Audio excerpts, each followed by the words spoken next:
Ils sont 30 aujourd'hui à quitter le Vietnam pour n'y plus revenir. Près de 200 Amérindiens s'envolent chaque semaine. C'est le départ si longtemps espéré.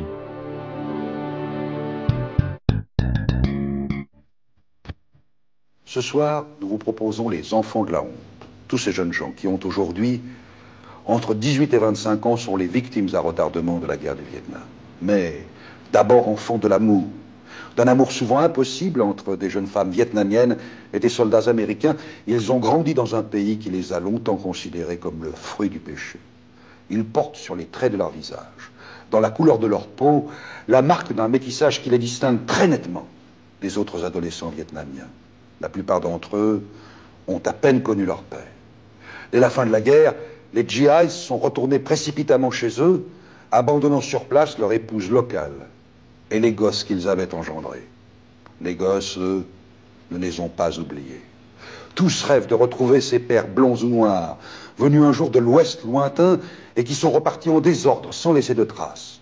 Pour quelques-uns seulement, ce rêve deviendra réalité, mais pour les autres, ce ne sera qu'une chimère qui les aidera à survivre dans un milieu parfois hostile où ils ont du mal à s'intégrer. Voici donc Les Enfants de la honte, un bouleversant reportage de Denis Vincenti, de Patrick Schmitt et de Thierry Fournet, tourné au Vietnam, aux Philippines et aux États-Unis.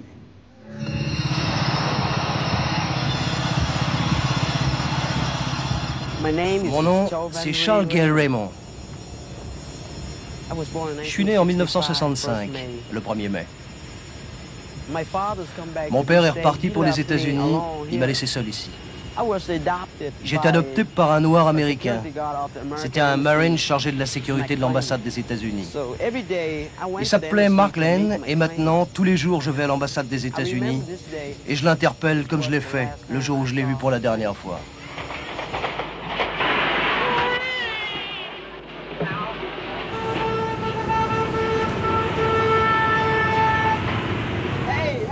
Hey, salut Mike.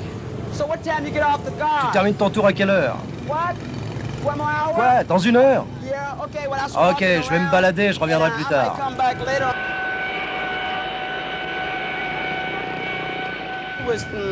Il m'a répondu qu'il devait partir rapidement parce que les Nord-Vietnamiens arrivaient dans la ville.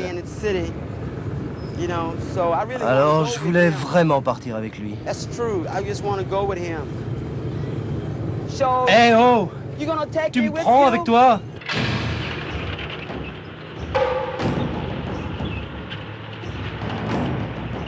Ho Chi Minh City. Mon cher papa, pour te faire savoir ce que je suis devenu depuis que tu m'as laissé, après que tu sois parti en me laissant seul, eh ben, j'ai eu quotidiennement à faire face à plein de difficultés. Pognon surtout. En juin 75, ils m'ont arrêté. Et ils m'ont mis dans un camp de rééducation jusqu'en juin 87. Maintenant, la douleur remplit mon esprit quand je pense au bonheur que j'ai connu à 3 ans, sans savoir qui m'avait abandonné. Mon père m'a quitté il y a 14 ans. Ma mère est morte il y a 4 ans. Je n'ai ni frère ni sœur. Mon seul espoir est de revoir mon père un de ces jours.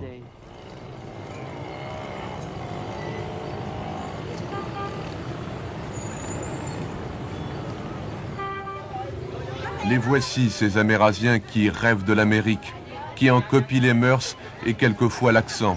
Tous ne nourrissent qu'une seule espérance, quitter le Vietnam, retrouver leur père. Ils étaient 30 000 après la guerre, ils sont 15 000 aujourd'hui, principalement dans le sud, à Ho Chi Minh Ville, ex-Saigon, où la présence américaine était importante. Ici, on les appelle les Con Lai, les métis.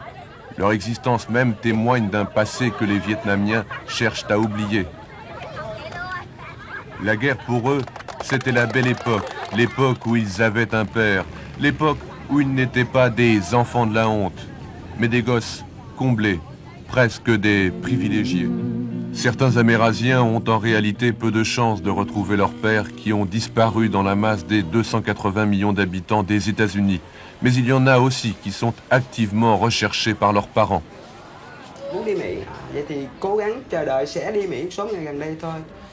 Hey, ça, c'est l'amérindienne que je connais depuis longtemps, de l'époque où je vivais avec mon père il y a 14 ans. Maintenant, cela me fait encore plaisir de voir Lily. Elle est impatiente de voir son père, elle voulait savoir comment entrer en contact avec lui aux États-Unis. C'est son plaisir. Hein, Lily?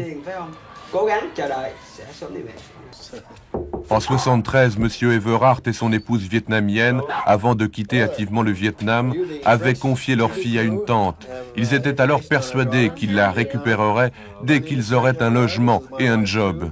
Hélas, en 75, le Vietnam sans mur rompt toute relation avec l'ancien occupant.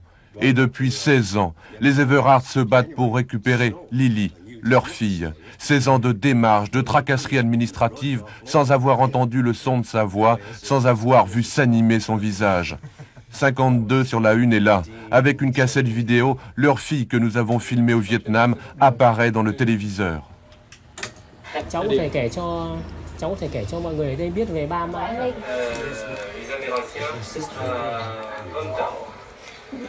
Dạ, Lily. Nó đẹp. Dạ biết, mẹ trai California. Đẹp. Dạ, chị biết. Đây lại con này. Regarde, je suis sur la photo.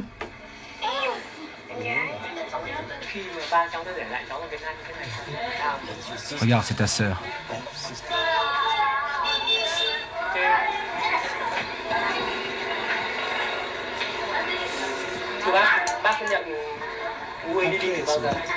Elle est sauvée.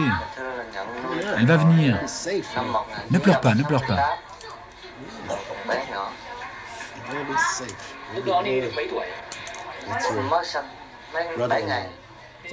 As-tu reçu des lettres de ta mère? Oui, quelques-unes, mais pas de mon père. Est-ce que tu es en colère contre ton père? Non. Et comment imagines-tu ta vie aux États-Unis? Mon rêve, c'est d'avoir une maison, d'être coiffeuse et d'aider la famille qui m'a adoptée au Vietnam.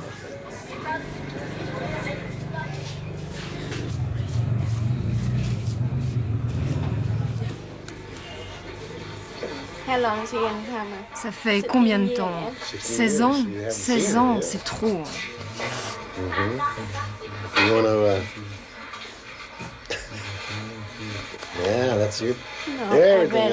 Tiens, regarde, c'est ta boutique. C'est ta boutique. Non, c'est terrible. Ça fait 16 ans. 16 ans que j'essaye de la faire sortir du Vietnam. 16 années. C'est là que je dors. Et je viens recevoir mon passeport.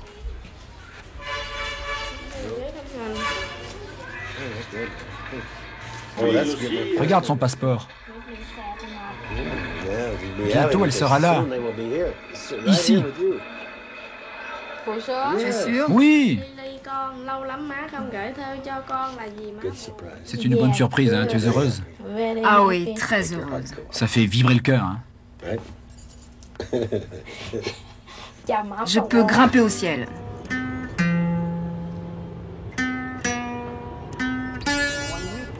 Voici Mai et Thi. Les vétérans de passage se laissent attendrir par ces jeunes filles graciles et décident souvent de les adopter. Michael, qui est un peu forcé sur les hamburgers depuis la fin de la guerre, joue ici les bons samaritains. Il les a invités au restaurant, les a habillés de pied en cap, leur a remis un peu d'argent et affirme qu'il veut sincèrement les aider. Mais cette générosité est-elle vraiment son contrepartie?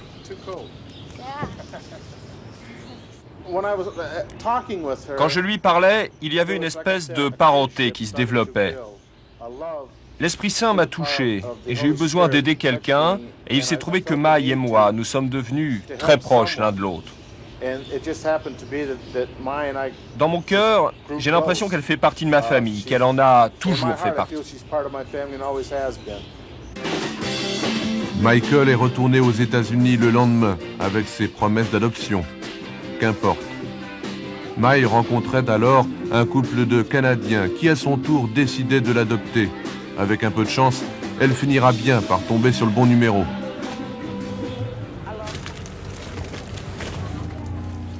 Un ultime regard pour la grand-mère qui veut achever sa vie au Vietnam.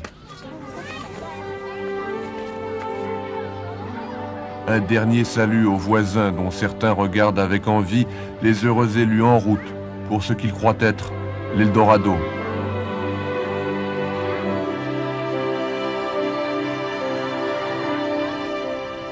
Ils sont 30 aujourd'hui à quitter le Vietnam pour n'y plus revenir. Près de 200 Amérindiens s'envolent chaque semaine. Les plus chanceux seront accueillis par leur vrai père, d'autres par des pères adoptifs.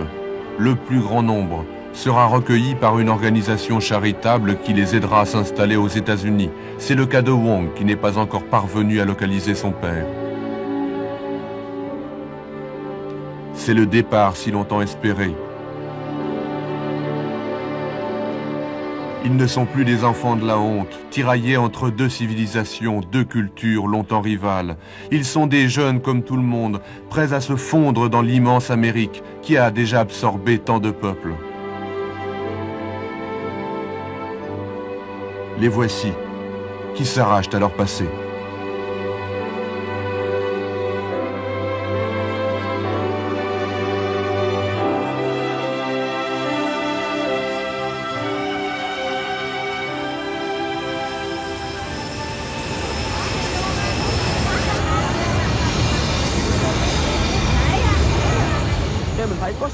Bon, vous voyez, il faut qu'on fasse des efforts.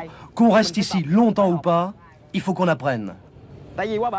Une fois là-bas, un mot, c'est $1. Chaque mot est $1. Ceux qui apprennent beaucoup, ils auront beaucoup de dollars. Je suis toujours avec eux. J'essaye de les aider à apprendre ce qu'ils peuvent dans ce pays.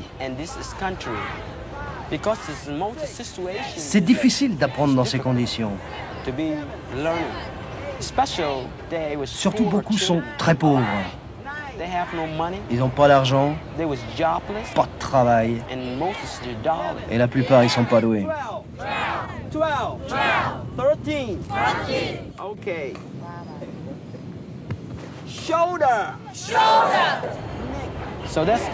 En fait, c'est pour ça que je me sépare jamais d'eux. Je fais de mon mieux avec tout mon cœur et ça c'est pour leur apprendre.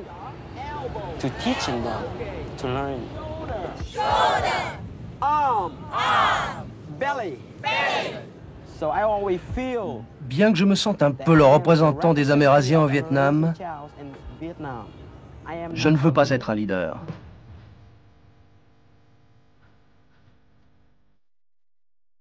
Bataan, aux Philippines, un haut lieu de la guerre du Pacifique où Américains et Japonais se sont jadis violemment affrontés. Aujourd'hui, l'Asie et l'Amérique s'y rencontrent. Mais cette fois pour une osmose qui transformera tous les jeunes Amérindiens mal dégrossis, élevés au bol de riz et aux baguettes, en adeptes du hamburger et du Coca-Cola. Madame Tung a 45 ans, elle vivait avec un GI dans les années 60. Celui-ci l'a quittée alors qu'elle était enceinte en 1968. Toute ma famille est catholique. La religion, c'est très important pour nous.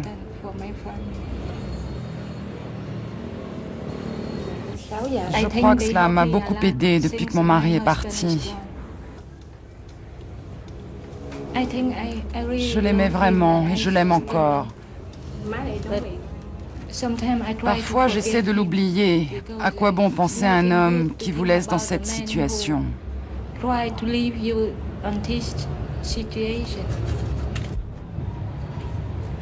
Est-ce qu'il peut nous dire ce qu'il voudrait dire à son père si son père l'écoutait? Je lui reprocherais de m'avoir laissé pendant 20 ans sans nouvelles.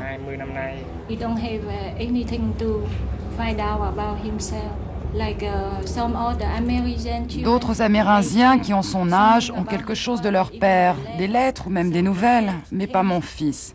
Alors, quand il le rencontrera, il le lui reprochera. Est-ce que vous voulez qu'on vous aide à retrouver votre mari? Je voudrais bien. J'y pense tout le temps, mais c'est très difficile pour moi maintenant. Mais au moins une fois dans notre vie, mon fils et moi, nous aimerions le revoir.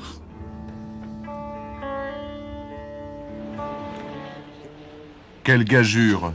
Retrouver l'ancien mari de Madame Tung parmi 2 700 000 vétérans de la guerre du Vietnam. Un mari dont elle est sans nouvelles depuis 21 ans. 10 jours durant, nous avons cherché cet homme, cet inconnu à travers tous les États-Unis. Finalement, nous l'avons découvert dans une toute petite ville. Il est aujourd'hui père de 3 enfants et divorcé. Comment l'aborder? Comment le replonger dans une liaison qui n'était peut-être pour lui qu'une aventure passagère?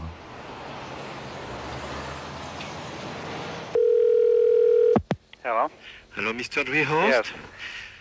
Un coup de téléphone. You were in Vietnam, I think, until 1967. You can sit down there.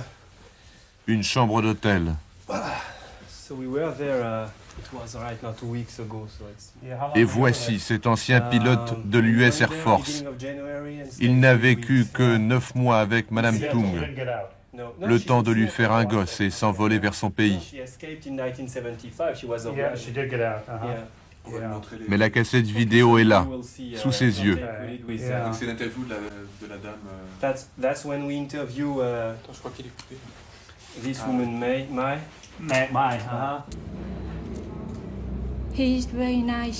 Il était très gentil avec moi. Il aidait beaucoup ma famille.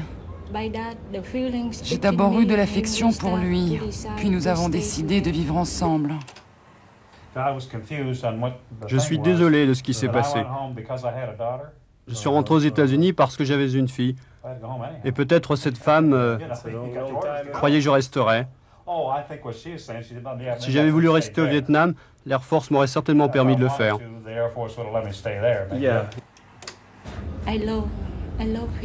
Je suis très attachée à mon fils. Il me rappelle son père. Il lui ressemble beaucoup. Sa façon de demander, de penser, me rappelle son père.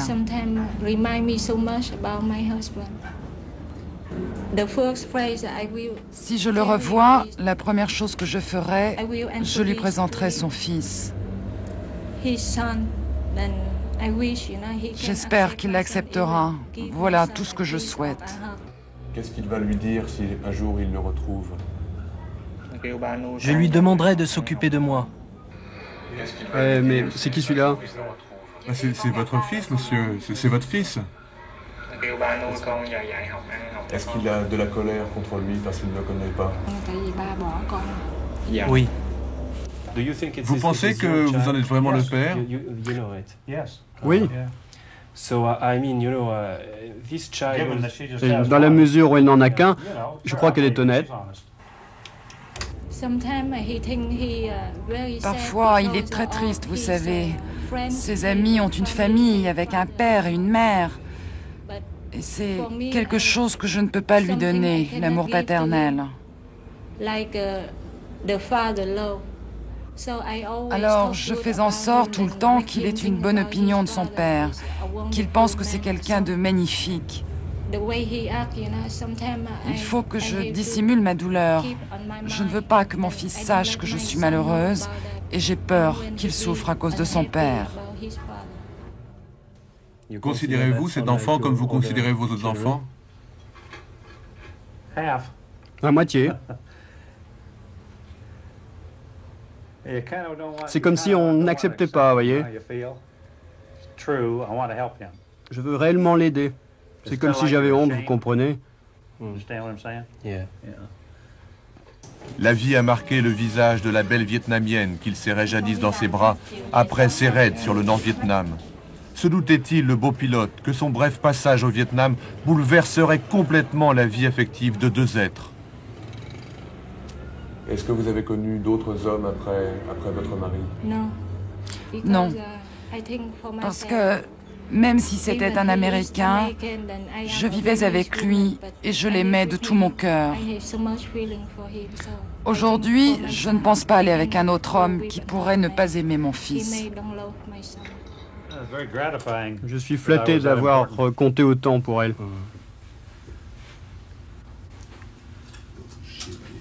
Je ne savais pas que c'était le cas.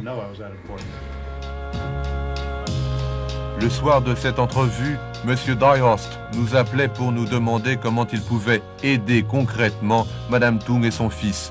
Un remords sans doute.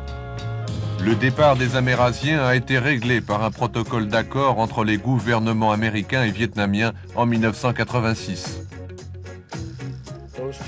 Ces enfants doivent être ici, dans ce pays où il faut s'occuper d'eux. On aurait dû les faire sortir du Vietnam depuis longtemps. Ils sont citoyens américains. Ils sont tout autant que moi des vétérans du Vietnam. Ils sont des vétérans de la guerre, des vétérans non volontaires. Ils n'ont pas demandé à naître, ils n'ont pas demandé à se retrouver dans cette situation. Leurs pères ont créé cette situation et le gouvernement la maintient. Ils sont punis pour des choses qui leur échappent et contre lesquelles ils ne peuvent rien. Messieurs Benson et Anderson viennent de récupérer leur fille après 15 ans de bagarre avec l'administration américaine. Leur cas résolu, ils sont devenus militants et veulent aider tous ceux qui désirent revoir leur enfant. Monsieur Benson est responsable d'une association visant à faciliter le retour des Amérindiens. Il souhaite que leur père vive comme il l'a lui-même vécu cet instant de grande émotion où l'on retrouve sa gosse, 15 ans après l'avoir quittée. Une caméra amateur était là et filmait la scène.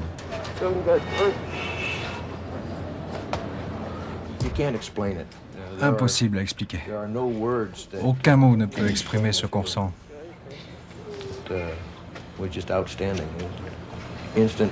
On s'est reconnus tout de suite. C'était merveilleux. Un jour exceptionnel. Nous avons fait ce que nous devions faire. Nous avons récupéré nos enfants. Nous les avons fait sortir du Vietnam sans l'aide du département d'État. Simplement parce que nous nous sommes battus. Maintenant, nous devons continuer à nous battre pour les autres parents, pour tous les enfants amérindiens qui sont encore au Vietnam et qui ont le droit de vivre dans le pays de leur père. Ils ont droit à la liberté.